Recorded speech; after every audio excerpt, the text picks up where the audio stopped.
हाय अस्सलाम वालेकुम व्यूअर्स, मैं अदील बरकी और आपको पता है आज मैं आपको क्या सुनाने जा रहा हूँ।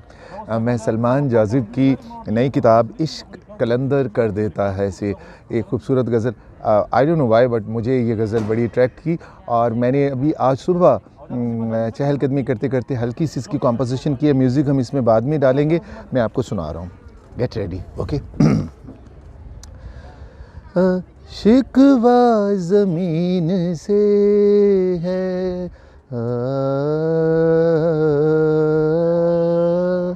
शिकवा ज़मीन से है, मुझे आसमान से तेरे लिए लड़ाई है सारे जहान से।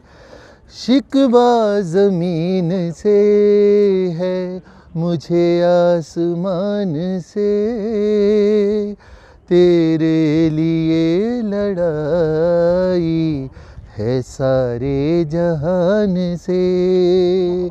शिकवा ज़मीन से है।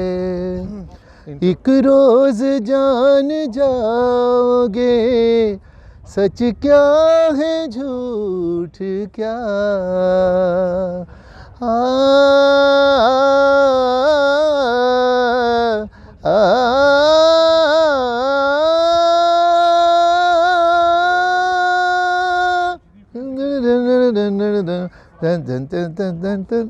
एक रोज़ जान जाओगे सच क्या है झूठ क्या।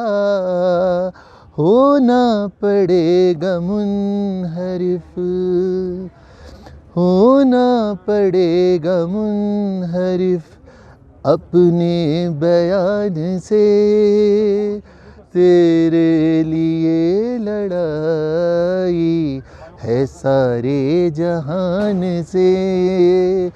शिकवा ज़मीन से है, मुझे आसमान से। सच में तेरे लिए लड़ाई है सारे जहान से। Best of luck.